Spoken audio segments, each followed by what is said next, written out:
Howdy all, with Lex Loves. I think it's time we play a little Minecraft. Wow, it only took me 4 tries to get the opening to this right. You'd think that'd be easy to say, but no. First I called it a different game, then I accidentally opened a file that started to play music. That was a rough opener. I don't know. Hopefully I can make it through the rest of this. We shall see. Yeah, we usually talk about Sunday D&D when we have it, and today we had it. Yay! Whew, it was an ordeal today. So I haven't played in like 3 weeks, and so I wanted to start a couple of new things with them today. There's a thing in the game called inspiration, and I am terrible at handing it out, and so I decided to do something with it differently.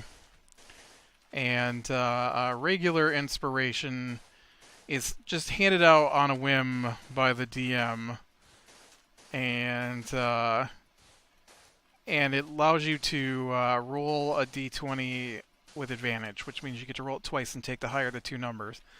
And you're only supposed to be able to hold one at a time, I believe. And so it's something you're supposed to use up, quickly after you get it.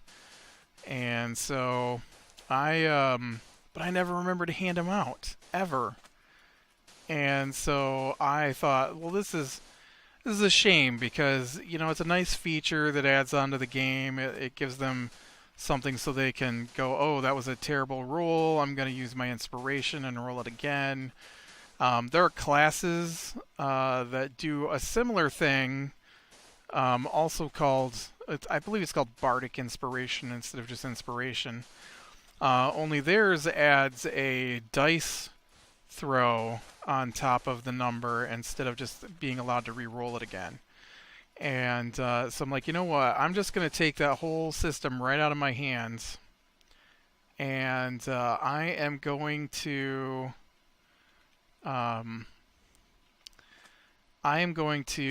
add hero points, which is something I read someone was using, and I like the idea. Oh, wow, I almost hit twice on the way down. I like that idea of hero points, and so what ended up happening then was instead of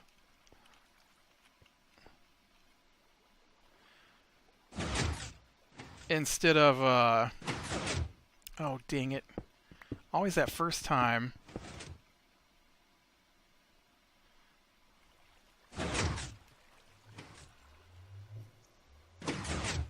There we go. You'd think that it would fix itself after that first time there, but no. But so I thought, hey, you know what we'll do is instead of me keeping track, I'll just give them a bunch of points, and then that way they can use them whenever they feel like they need to use them, and then they can have these great heroic moments, right? Seemed like a cool idea. It's not totally mine. I did read something similar. But I also decided that it should get stronger as they level. And we're already level 7. And so I was thinking, okay, so this is what we do. So you get 1 heroic point per level. And so at level 1 you get 1. At level 2 you get 2. 1 per level. 2 levels, 2 heroic points. You can't carry them over, so you only get 1 per how many ever levels you have each level, and then they increase in power. And so level 1 would be a 1d4, and that would continue until you got Choking a little bit there. And that would continue until you got to level 4. And then at level 4, it would switch to 1d6. And then it'll be 1d6 until they get to level 8. And then at level 8, it'll become a 1d8.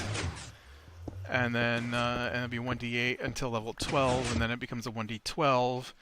And then after that, I guess I could do 10s in there too.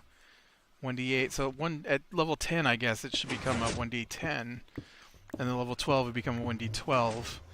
And then just stay at 1d12 until they hit level 20, I guess, because there's no dice bigger or in between those two. I'd have to add 2 dice then, but yeah. So each level they get, you know, the number of levels they have. So right now they're level 7, but we're most of the way through level 7, and so I gave them half that amount of points, and so they do have access to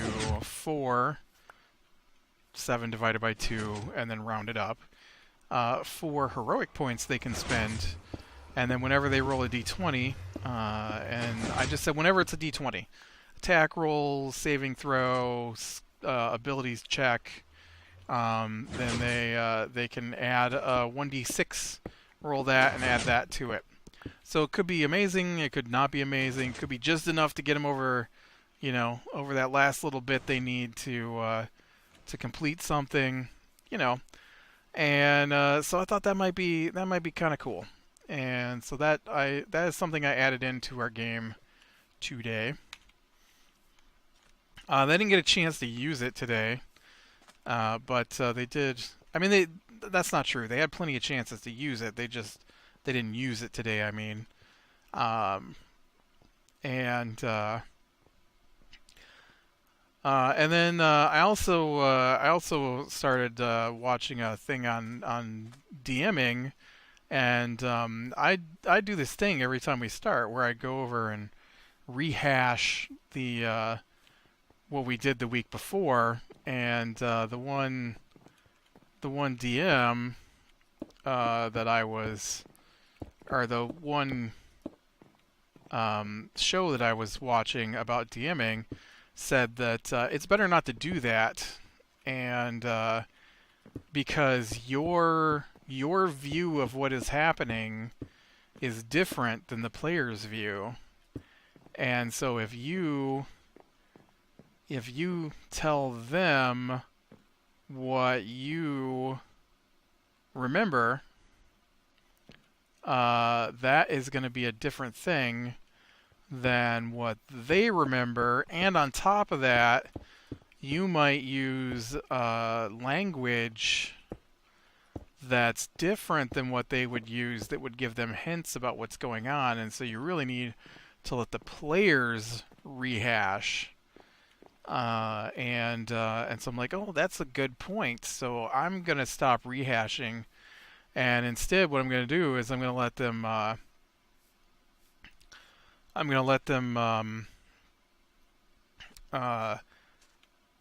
gonna go around the table, and then each person can share what their character did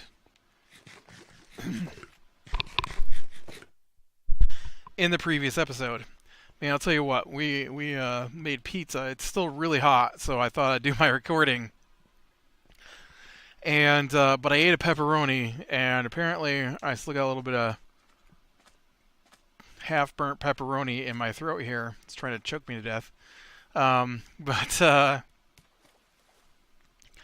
Yeah, so there's 6 of us playing. Well, there's 4 of us playing with 6 characters. Just because of the way things worked out. And so I feel like I should have had more than that, but oh, because you're not even close to being done melting stuff down, man. So oh wow, I thought that was going to be more than this could handle. So, I started with the character I control. Yeah, I knew I would get that. And so I just told little things about what he knows from what happened last time. And then I switched to my sister, and she's just like, I don't know anything. I hate this. Why can't you just tell us everything that happened? I'm like, well, because, I thought this might be more fun, because that way we have different points of views, and it requires you to pay attention to what's going on. Yeah, but I don't remember anything. We haven't played in like 3 weeks. I know nothing. I'm like, okay, well then we'll move on to the next person. And so we went to the next person. They told what they did. The next person told what he did. I play 2 characters because of the way things worked out. So I told what I did, and then she finally said a couple of things that her second character had done, and a couple of things that her first character maybe had done. And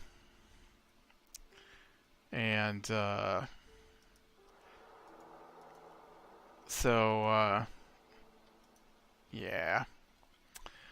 So that worked out all right. Sort of. The problem is that they're... Oh, that's not how that works. The problem is the way they act. And so they act like they don't want to play. It's not even my idea to do this, right?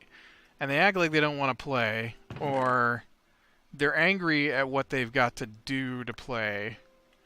And so it's like, I don't know what to do with you guys, because I'd like to have a storyline, a little storyline at least, but you don't pay attention. We started, well, okay, I came downstairs after lunch, and that was around 2:30. It was probably after 4 by the time we finally got started. And from 4:10 until about 7 o'clock, so not even 3 hours, there were 5 bathroom breaks, 2 snack breaks, and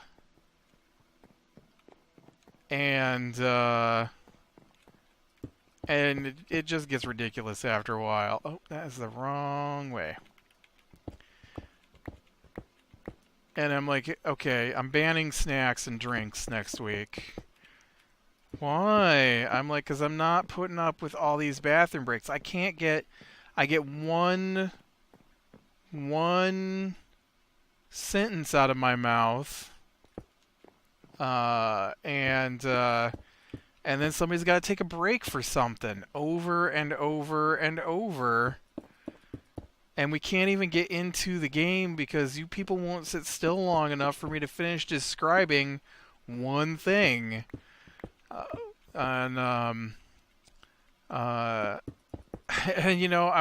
want to do this cool stuff, but I can't get to the point where I even get to describe it because they're already like, this is boring to me. This is boring to me. When can we stop all this talking and go do something? And I'm like, well, this talking is part of the doing, and if you just would pay attention, things are happening now that you could be a part of, but you're not paying attention. And so like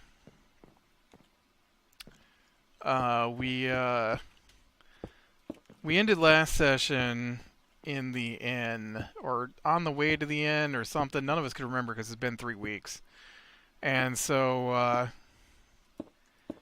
I just had them start the inn, and then they left, and I described how they're having a festival, because Last time we played, we actually sat down and made up a calendar for the worlds. And I'd made up a list of deities. I didn't. I just. I kind of imagined a tier system for the deities, and then named off a few deities, and then to give them names, I just went online and I opened a translation program and I picked a language and I just wrote down the word for what the deity is for, and then just use the translation of that word into another language as the deity's name. So like I've got the four elemental gods of earth, air, water, fire, and so I just type in earth and then take the translation of earth in the Arabic is what I went with, and then fire, and water and all that, and then time and light and darkness and just stuff like that. And then after I got past the elements, then I went with some more um, complex concepts like nature and minerals and life, death, undeath, and so I've got a little pantheon going, and so then I made holy days for the pantheons, and so I went through my calendar and I just we picked dates for them all, and so I started keeping track of the dates because there's also some because of the design of my world, there's some uh,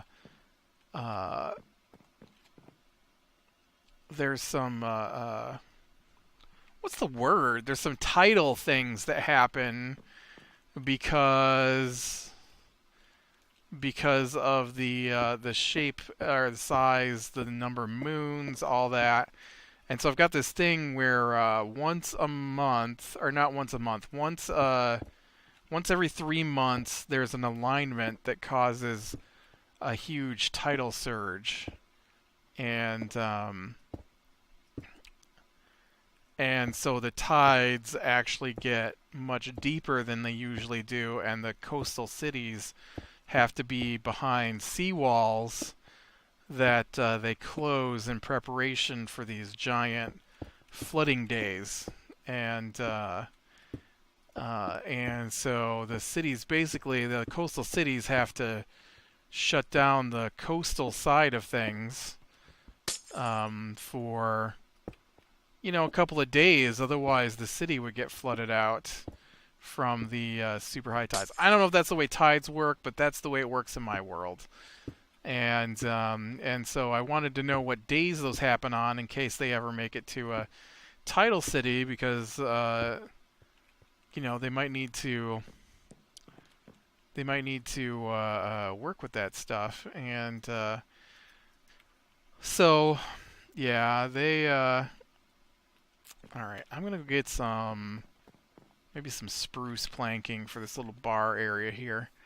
So they start off at the inn. I start trying to describe the preparations for the Earth Elemental's Day, and not Earth Elemental, but the God of Earth. I forget what the god's name was. I didn't look it up either. I just called it Earth Day. I guess I should have looked up the deity's name and said it was their day, but they weren't interested in that, and so they just wanted to move on. And so I described how the farmers were complaining about the large number of troops that had been moving through the little village, and they didn't care about that. And then they I don't know if I have leftover spruce, actually, now that I think about it, because that is one of those woods that I had to supplant from another territory. There's some spruce. And so So then we moved on from that, and so then I just started describing how the road had been beaten down, and it's summertime in our world at the moment. They've moved through several months now, game time, because of the distances they've been traveling, and so they oh, that's jungle. So they I talking about how dusty it is and how hot the nights are, and they're like, can we just fight something? Just one of them, not all of them. And the sad thing is it's not the 7-year-old who's acting like that. It's his father. And so it gets annoying. And then my sister, who's his mother, the 7-year-old's mother, is sitting there, and she's like, I just have such a terrible headache. I can't even think about this. I can't even make a decision. I can't think about what's going on. I just can't do it. Can't do it. Can we do something, because I can't concentrate on all this. I have a headache. Like, I get it. Why don't you go take something for it? It's not like we haven't had a dozen breaks. So they sneak up, and I had decided that I would have them arrested for not having orders, and if they snuck into the military encampment, and they snuck into the military encampment, and so my scouts rolled really high and saw them, and so the scout arrested them and took them to see the general, and the general demanded to see their orders because they're from an organization that has troops with this particular general, and they don't have orders. They didn't get orders. And so I thought they could just summon the devil that works with their order, and the devil could bring them orders, right? No big deal. And in fact, the one guy said we could just have Ridrar go get us orders. And then they threw a hissy fit, an absolute hissy fit about being arrested for not having orders. And they're like, we can't allow you to go free until we can determine whether or not you're spies, because we are at war. And because there's a war starting. This is my Knoll War I've been leading up to. And so you guys had better give me some saplings. This sucks. I don't have... I guess I got 2 saplings already. I need, like... There's one... Did I get that? I did. And, oh, nice. There's 4.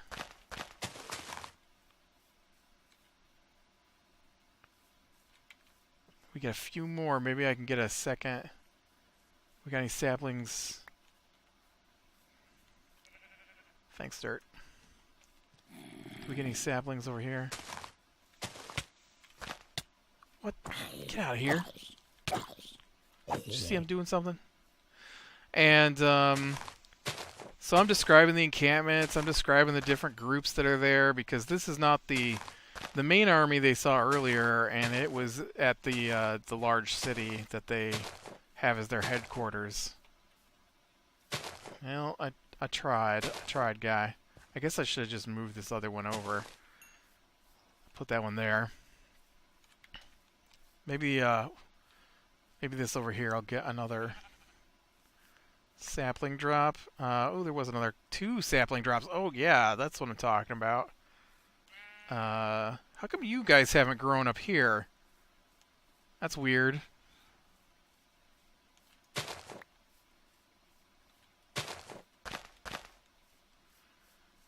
Look at that one's already grown. Dang it. I'm an idiot. And so yeah, they were throwing a fit about how how dare this guy question him, and started saying he was a arrogant politician, and I'm like, no, this dude is the general. You've entered his camp without permission. and you specifically snuck into his camp. And they're like, well, we have these badges. I'm like, yeah, but he doesn't trust your badges because you're not official soldiers, and he doesn't know whether or not you're trustworthy. And all the other soldiers from your organization have come with paper, orders that have the correct coding, and he does not know who you are. And so they're like, well, we're the people who fought some stuff at this place. And he's like, I have no idea what you're talking about because I'm an official general from the king's army and not some irregular monster hunter, uh, like what they are. And so they didn't ask to go see because there were some groups from their organization. They didn't ask to go see them. They didn't summon the devil to get orders, appropriate orders. Nothing. They're just like, fine, we'll just go to the stockade then. And he's like, all right, well, we'll take you to the stockade, and then we will send word to see if we can get your appropriate orders. And I'm like, you guys have traveled like 3 weeks to get here. It's probably going to take at least 2 weeks direct route to get, or at least a month to get information back. And they're like, all right, well, we'll just wait here a month. And I'm like, okay, you do know that the invasion is currently taking place, right? They are pouring across, and that's what you've been sent to try and figure out what's going on and try and stop. You're going to let it grow for a month? And they're like, oh, well, what are we supposed to do? We don't have orders. I'm like, you just said you were going to summon Ridrar to get orders, and which is the name of the devil. And they're like, oh, yeah, right, I guess we could do that. But the guy's like, oh, this is just so stupid. Like, why are they putting us in jail? I'm like, because you snuck into their camp. You specifically said you were using stealth. You didn't announce yourself. You just snuck in. And so they summon the devil. They get permission to come out. Before that had happened, though, one of the characters had backstory was that they had been someone tried to kill them, and so they only survived. Oh, you know what? I totally didn't put in this stuff down through here. And so they needed to, or they barely survived because they're warlocks, and so I had their patron save them. That's why they're a warlock, and so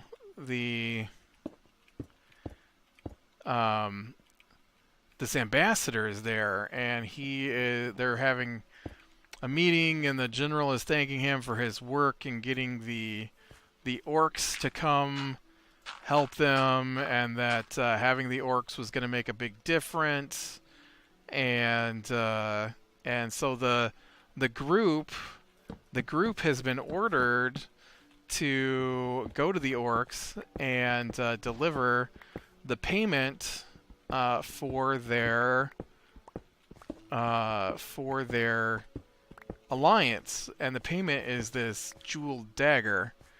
They're told, and so I had decided, since I had 3 weeks to think about it, that this ambassador is actually the guy who tried to kill the warlock, and so she recognizes him, and he sees her and casts hold person, and so I had them roll perception to see if they would notice, and they didn't notice.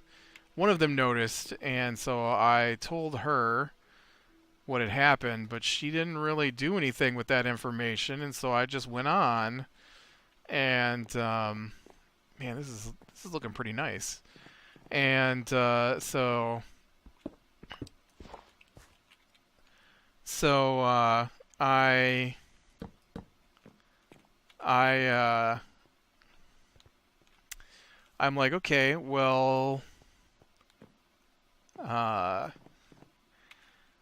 thinking, well, what are we gonna do? So we just go on, and so then when they get to the stockade, then the one character is like, it looked like you recognized that guy, and do you know who he is? And so she's like, pretty sure it was the guy that tried to kill me. I wasn't sure, but he did do something so that I couldn't move, and then he was just gone because he left, and then they went to jail. And so when they got out, he was gone, and they don't know where he went because they don't know it yet. But he is behind the Knoll invasion.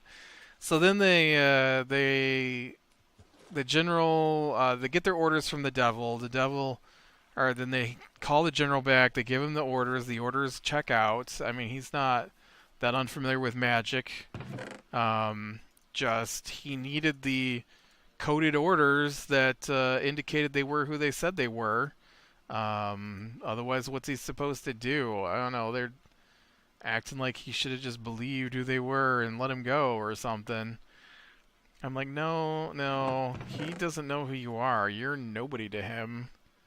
Um, and so, yeah, I don't know. And then there's like, oh, I hate blah, blah, blah, I can't, blah. And I'm like, this would be a lot more fun if you just get into it. And so then we go to the orc encampment. And since that guy is actually a bad guy, he has told them he has done the groundwork, and all they have to do is deliver the payment, and the payment is this jeweled dagger. And so when they get there, instead of sneaking in this time, they call out, and when the guards come, they explain to the guard that they're seeking an alliance with the leader, and so he takes them to the leader, but there's a tribal ceremony going on, and they are marking their young as warriors, and so there's about 20 kids, orc kids, standing there, because the orcs in my world aren't like brain dead monsters. They're a people. They're a tribal people, but they're a people, and so okay, I want to bring this building out, I think.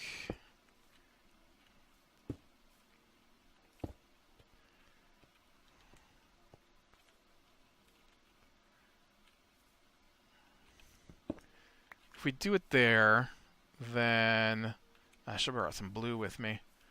Then we can bring the blue across, and then this can just come over like so. And then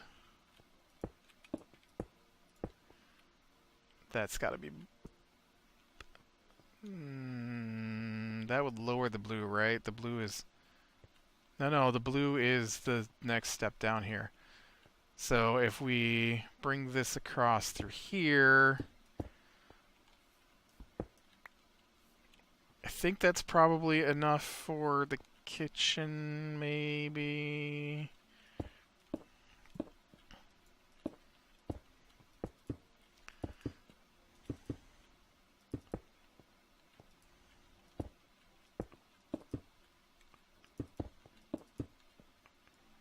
I don't know how much window you need in a kitchen.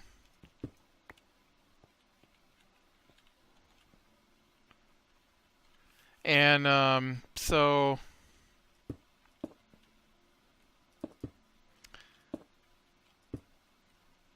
they go into this ceremony, and they're watching the ceremony. They're waiting for it to get over, and I didn't know what kind of reaction they'd have, but they had none. And so they watch these kids get tribal carvings. There's a name for it, but I can't think of what it's called. Basically, they had their clan mark carved into their chest and then covered in dye, so that it would remain as the red scars of the Red Fist clan of orcs, and so then yeah, I'm just about done. So then they go and they talk to the leader, and they pull the dagger. Well, the dagger, they're like, we've been sent. We brought the payment for the alliance, and the orc guy's like, alliance? What kind of alliance do you speak of? And they're like, what is he talking about? What kind of alliance we speak of? And he's like, alliance against the gnolls. He's like, an alliance against the gnolls would be welcome. They are troublesome, And they're like, okay. And so he pulls the dagger, and I'm like, and the gnolls, or the orc guard who brought you, gasps and steps back, and he's like, what's going on? So then the leader is like, you dare challenge me for leadership of the clan? And he's like, no. And they're like, well, why do you bring the ceremonial dagger? And he's like, no, we were told this is the dagger from our king to signify that the alliance had taken place. And they're like, there's been no speak of alliance. We've met with none of you outlanders. And then you come and challenge me for leadership of the Red Fist clan. And he's like, no, I'm just gonna put this dagger away now. And they're like, why are they acting like this? And because they didn't pay attention, and they talked about how the bad guy who attacked one of their players, and they didn't respond, who has paved the way with the orcs, actually was trying to start a war with the orcs, so that the orcs and the gnolls would both attack at the same time. But they didn't pay any attention, and so it came as a huge surprise to them. I need to get some dirt. And so I had to do a little aside with them, saying, oh yeah, I wonder who would betray your party. And they're like, who would betray our party? And so I'm like, okay. The one character says, the ambassador, I think, might have been the guy who tried to kill me. And like, somebody tried to kill you? I'm like, yeah, you remember her backstory? Oh, yeah, right. Right. She explained that to us when we first met her. I'm like, yeah. And it's like, oh man, so that guy was a bad guy? I'm like, yeah. and so they then made a deal with the orcs to try and deal with a nearby goblin tribe who was actually sent by the bad guy as well to try and stir up trouble for the humans. And so they fought one group of, oh yeah, I hate that. No. Actually that might be okay. Let's do this, and then this should cover that over. There we go. And then I'll get the blue back in here to do this bottom part. But yeah, this is coming along pretty nice today. So, yeah, so they then they fought a goblin raiding party, which nobody died, but one of the characters got knocked from 74 hit points to 15. I had an ogre crit and do 30 damage in one attack. It was bad. But yeah, it's I don't know. I wish we'd have gotten a little farther today, but that's as far as we made it. Anyways, I'm gonna call it here. So click like if you like, subscribe, share, and catch the next one. I will talk to you later.